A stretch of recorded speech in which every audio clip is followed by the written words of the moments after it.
Hello everybody, welcome to the vlog. Last time I came to Victoria, it was January. It was a lot colder and they were just planting these. Now they're beginning to bloom.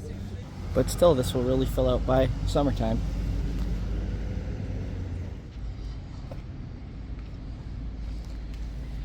Today I have had a great day here exploring Victoria. It's always beautiful when I get a chance to roam around downtown Victoria. So happy that I've gotten more opportunities than usual this year to visit the island, and it's only April. I think you all know that whenever I come to downtown Victoria, I love to vlog the glorious MV Coho. Yes, the MV Coho, which I've covered many different times. I've been fascinated with this ship ever since I first came to Victoria. It's just huge, and it makes its way into the very heart of downtown. It is rather wild. It's been doing this every day, save for some maintenance periods here and there during the winters, since 1959, since December of 1959. It's operated by Black Ball Ferries. They are a very interesting story in their own right. I've been on the island for a couple of days. Got a chance to do some adventuring with my girlfriend Britt in my last video I uploaded. I'll put a link in the description. And today I am going up back to the Duncan showroom where I just was again to take part in my good friend Leenie Beenie's epic birthday show. She does one every year. I'm happy to have been invited the last 3 years. It's been really great. So many great musicians going to be there. I can't wait to get up there, but I got a couple things to cover today. The main topic of this video is going to be at the Royal BC Museum down the way. Black Ball Ferries is an interesting story. They were the main ferry company for Washington State and British Columbia, and of course for getting between Washington State and British Columbia, like this one does, for a long time.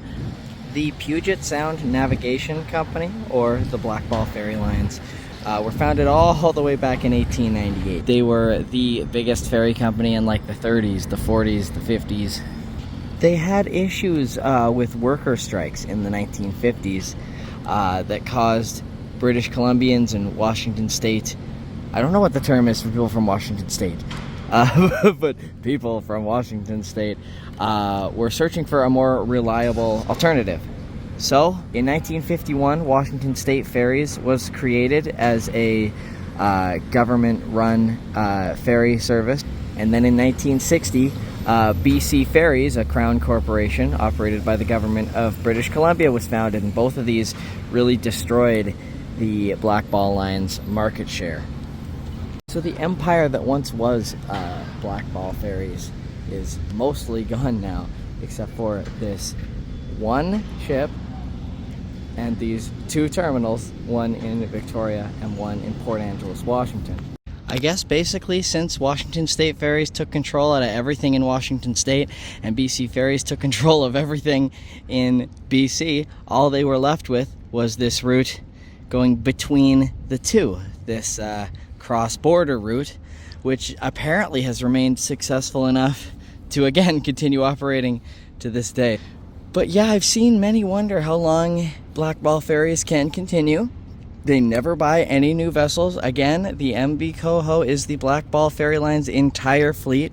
They have one ship, and she's getting, I don't want to say old, she's actually beautifully maintained. If you see sometimes some of the old BC ferry ships get a little bit of like rust to them. It can start looking a little rough around the edges in places, but the MV Coho, who particularly right now is just coming out of her annual winter maintenance extended downtime, is looking sharp with a fresh new coat of paint like she always gets every year.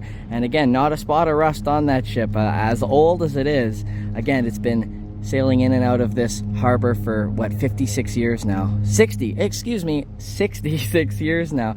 People online wonder how they can keep operating this same only ship they have, but again, doing great. I never hear many reports of it breaking down. It seems to be extremely reliable. Makes the 90-minute trip back and forth, and that's the only route it's ever served, and seems like the only route it will ever serve. I've always loved the story of the MV Coho. I would just love to vlog a trip on that ship one day. But today, I actually had a different thing I wanted to talk about. I'm going to make my way over to the Royal BC Museum. So I've vlogged the Royal BC Museum once before on this channel, all the way back in 2021. And since then, there have been many highly publicized changes to the museum. I made a quick mention in the video I made that year that I thought that maybe they would have to make a couple of updates in the near future to reflect the changing way, particularly that we look at like Indigenous and First Nations histories and more. Maybe it was time for some updated viewpoints, and just in general that maybe it was time for some updating. And shortly after I made that video, they actually did close the entire museum for a while. They certainly closed the upper floor exhibits for a long time, while they were going to completely dismantle virtually everything that's up there, including some of my favorite exhibits, the Old Town exhibit, and I think the 20th century exhibit was part of that. Of course, the more modern history exhibits were being completely reimagined. I was very disappointed that some relics from my childhood were being gotten rid of, but at the same time I understood why they were doing it. But then when the budgets for what this was going to cost came out, people in British Columbia actually revolted a little bit, saying that at the time this wasn't a good use of money for the province. I am not going to get into any of this. I really don't want this video to be political in any way, but in any case, I've been told that it's been a little bit of, I don't want to say half measures, that they've not totally gone through with changing everything, but certain things are different now. I've heard complaints that it's more bare bones. I've heard people say good things about the new museum, and I've been a little nervous to go in because I remember it so fondly from when I was young, and I don't know if I've made any sense in explaining it in this video, but I've been just so curious to see what has happened inside the second floor there. We'll see if there's any new exhibits I haven't seen yet. I think there's a Terry Fox one in there now. And yeah, let's see what the second floor looks like after all the renovations. Right when you walk in, isn't that amazing? The Marathon of Hope plan. Amazing.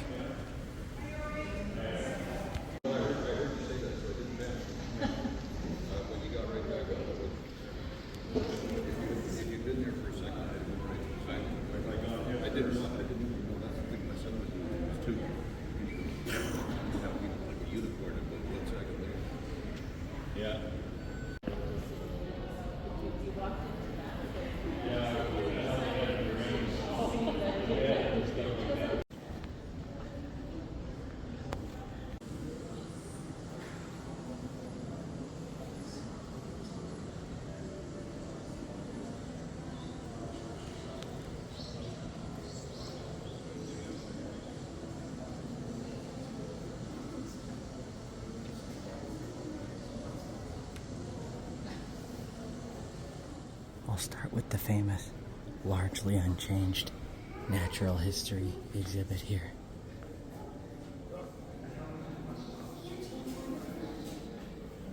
To dominate the continent.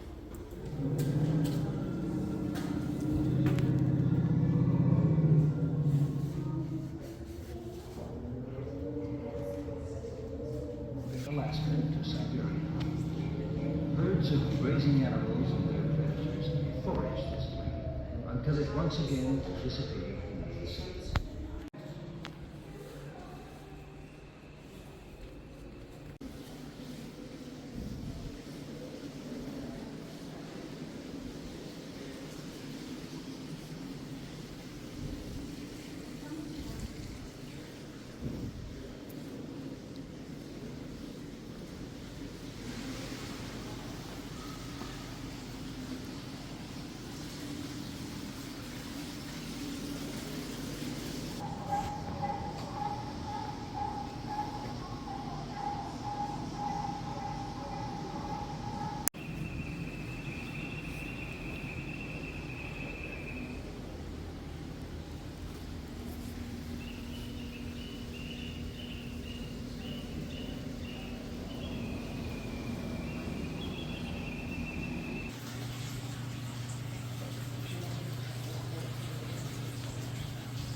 I used to laugh at this error message when I was a kid, I think. What is this, Windows 98 or something? Classic.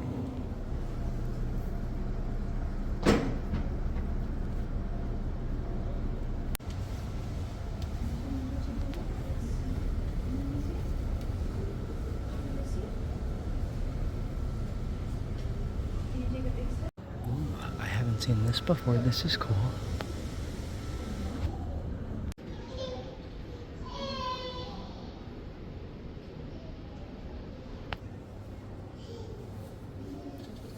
This was made in coastal Southeast India around 1880.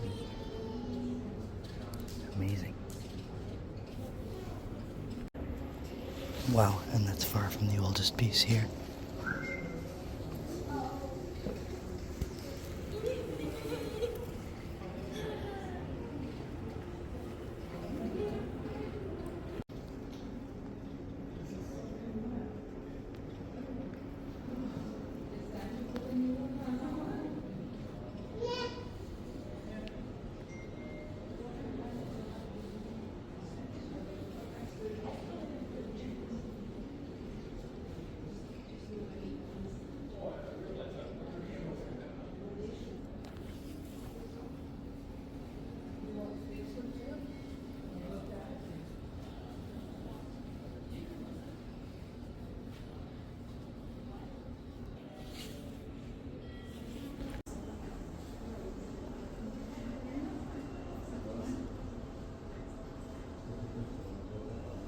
Wow.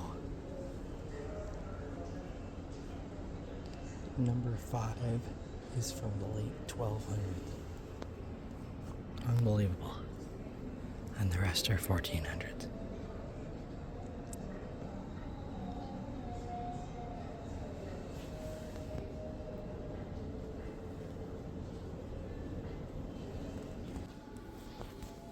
I'm trying to remember what room this was in the old museum. Oh, this is where they had the decades area. I used to love that area. This was totally that. And I guess that has gone to make way for more of this exhibit, which I am honestly loving. By a Western standard, we consider like ancient museum artifacts that come from like the 1800s, and just amazing how many generations some of this work has been passed down from.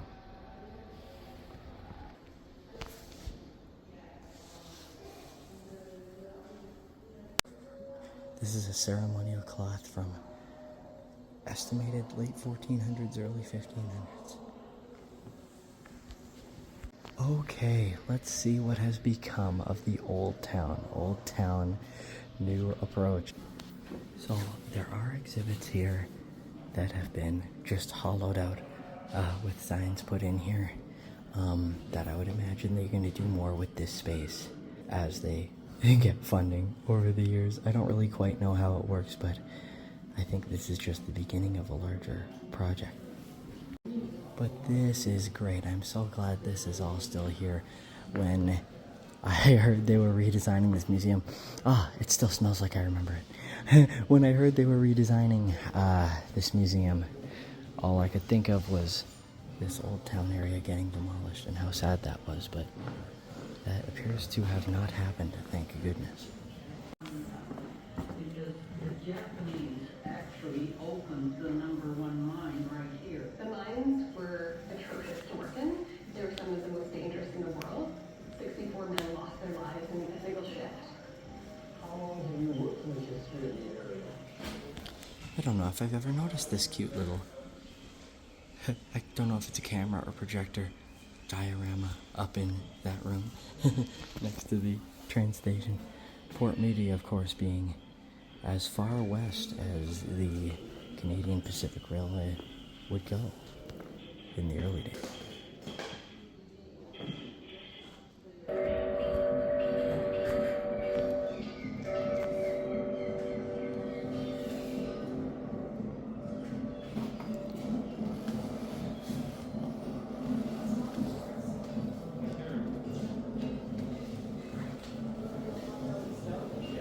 It's a new exhibit.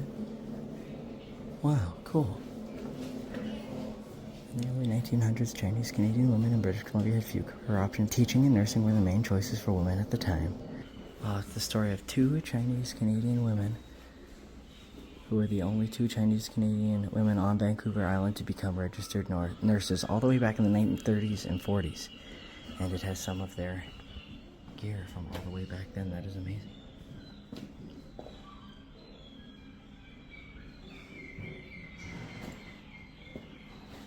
It is the story of Anna Fawn Dickman and Rebecca Leung, both registered nurses.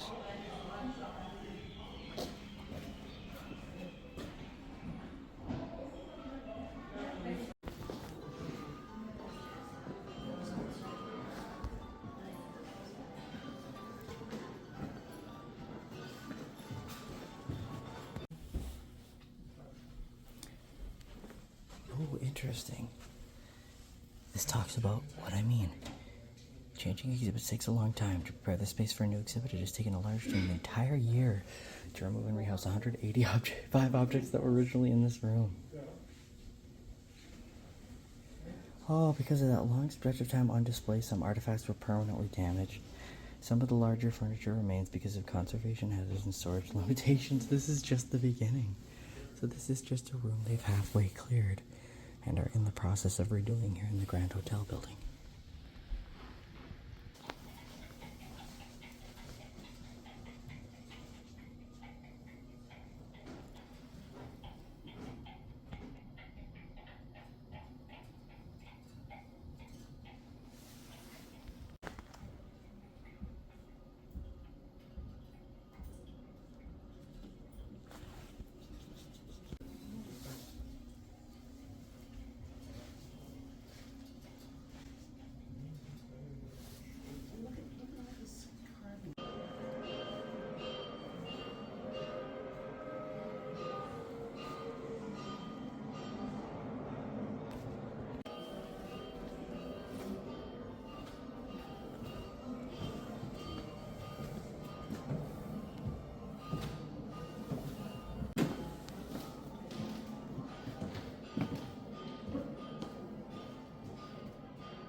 It's a new sign. This remains largely how I remember it. So far, things are not nearly as different as I thought they would be. But again, I'm okay with that. I have lots of nostalgia in here.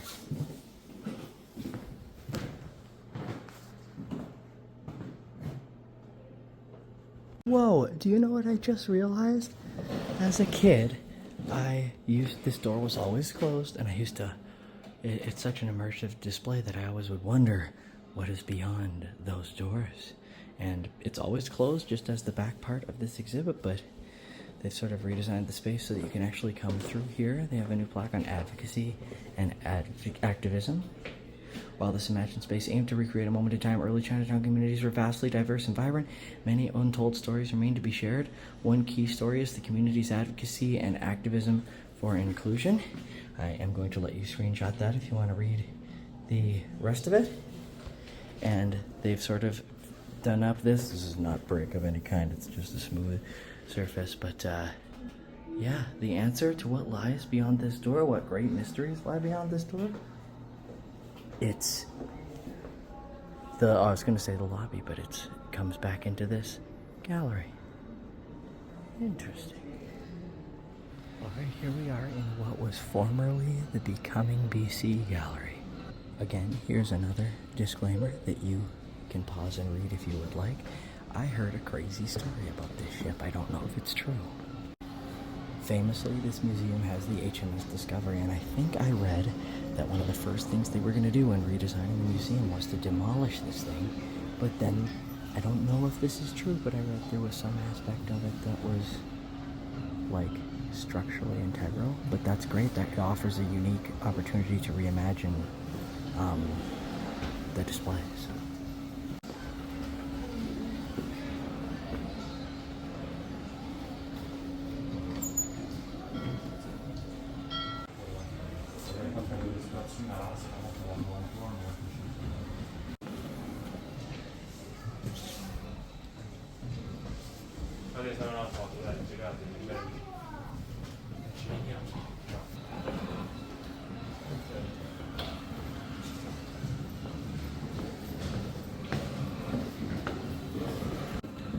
Okay, so Fort Victoria remains here.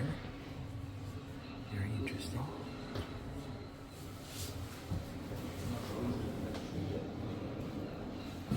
It's actually almost, again, exactly the same from how I remember it. I thought for sure that I had been in that exhibit for the last time, but again, I guess they did not go through with all of these sweeping changes.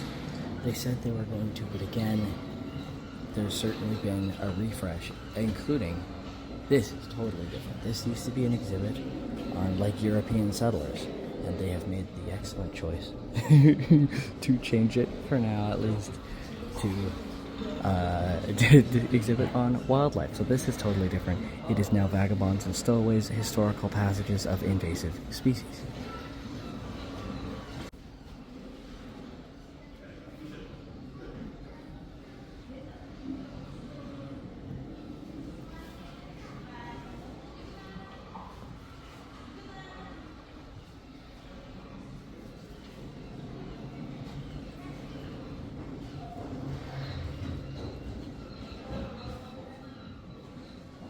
Very, very cool. It's funny how the exhibit no longer quite fits the vibe of the actual architecture of the room itself.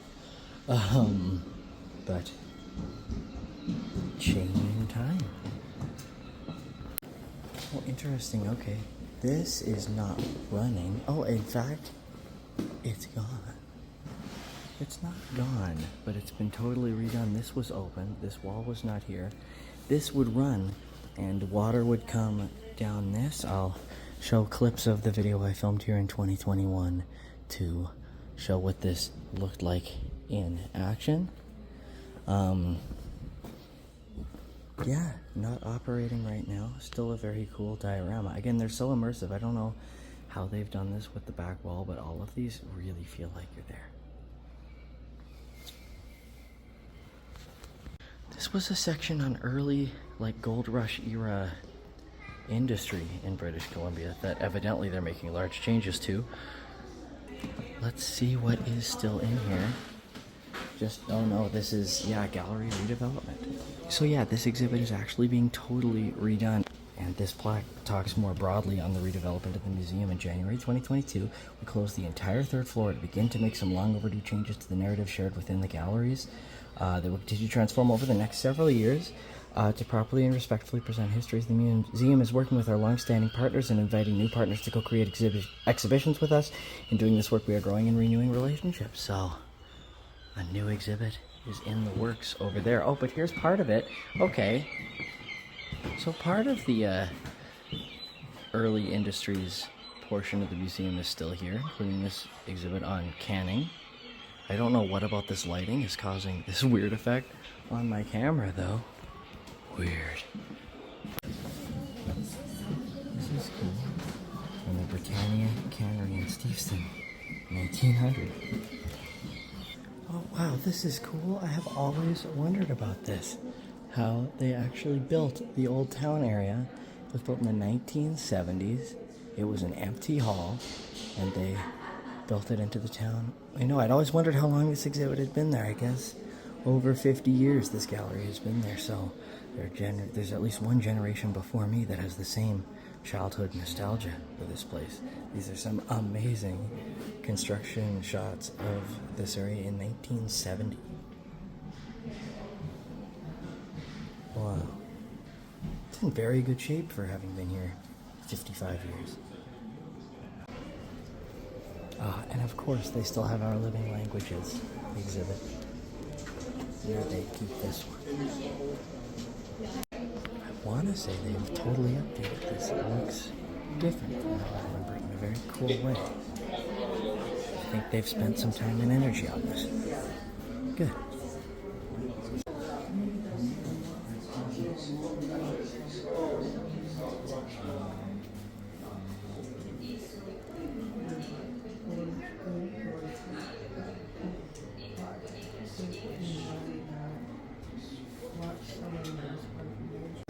to say that there's a larger exhibit here too that is either not there right now or I cannot find.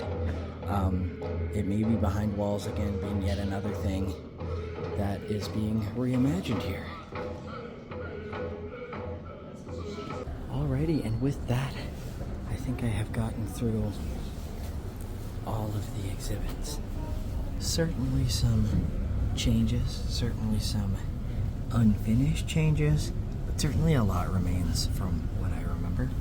And that's that, yes, the quote-unquote new Royal BC Museum.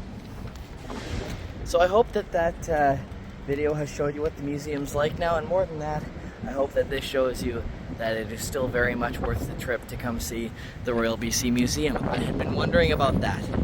I think I actually did visit the museum one time while the third floor was closed, and they were operating it just as, I think it was free entrance by donation at that time while they were doing some reimagining.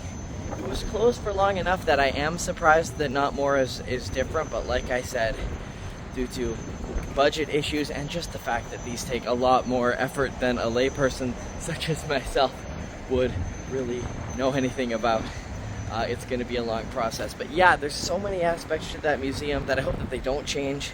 I do love the old turn of the century town that has, like I learned today, been there for generations in itself.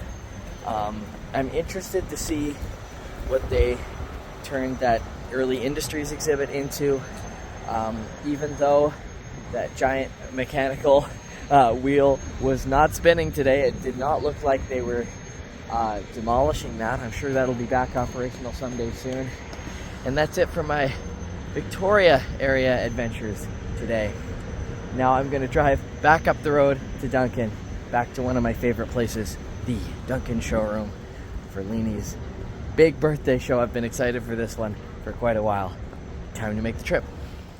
Made it for party time, and after all these years of playing here, walking out from backstage onto the stage at the showroom is still amazing. You rebuilt corner now or what? You are coming back, right? Is Eugene showing up? Yeah. I think so. Just a magical world for musicians. I was just saying, I always find something new every single time I come to the showroom. Today's new find, this dummy thing. Very disturbing. Yeah, I like it.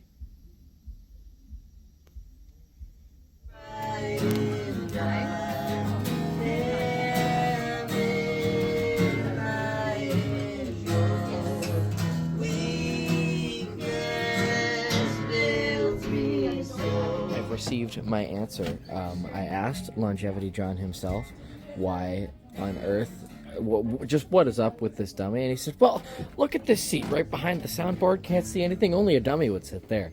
I don't know if I've mentioned this on the vlog yet, but Leenie has created a musical instrument.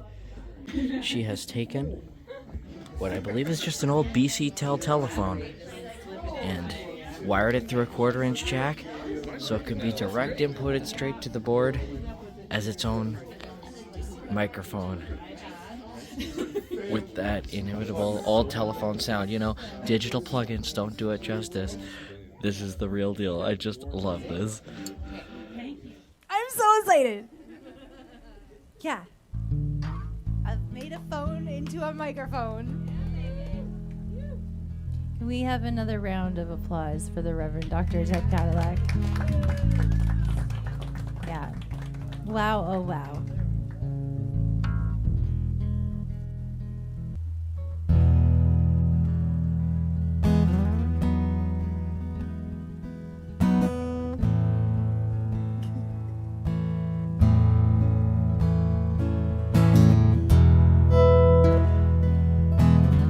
Now you are.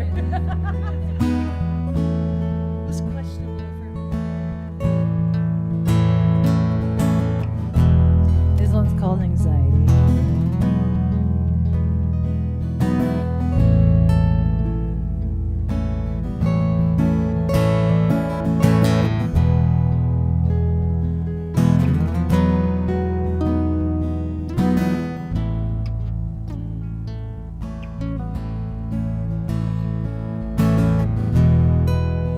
said, wow, you've changed. I think I blinked, said, thank you, or something. You just looked at me. I think I counted to 3 or something. Then you said, who said that was meant to be a compliment? Now I'm puddling in embarrassment, 'cause we've had this moment 1,000 times before. Just never went like that before.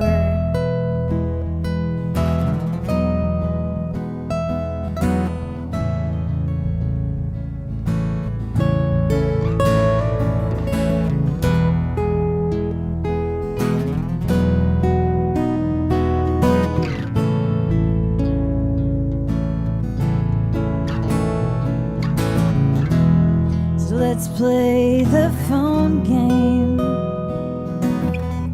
In other words, I'll wait by mine while you go on with life.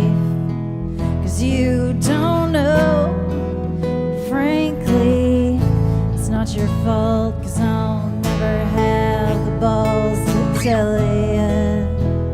And I'll sit and obsess and carefully calculate my responses to your time of day. And maybe you'll think I'm funny, yeah, but I'm puddling in anxiety,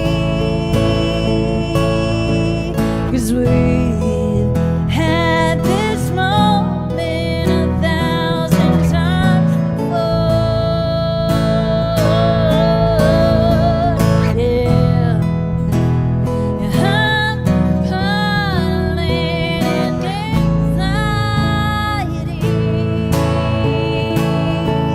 'cause we've had this moment 1,000 times before.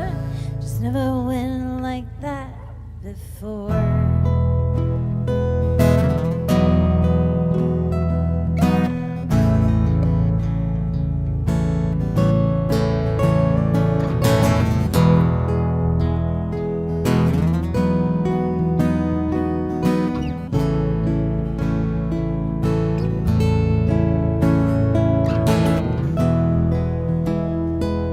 The phone rings, and holy fuck, just like that, I'm picking up.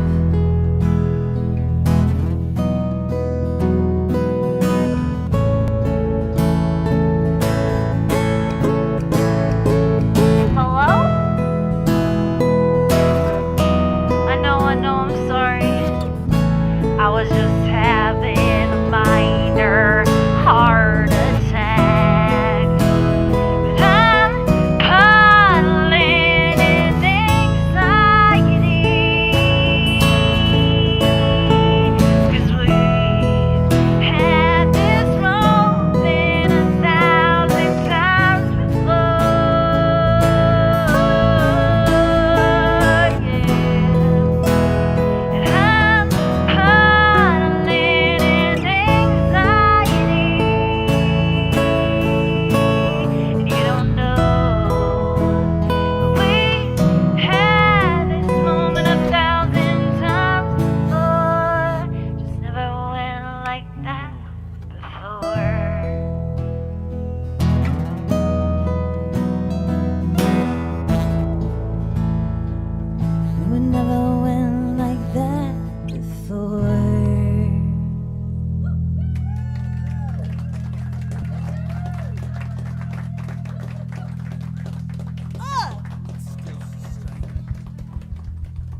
podcast.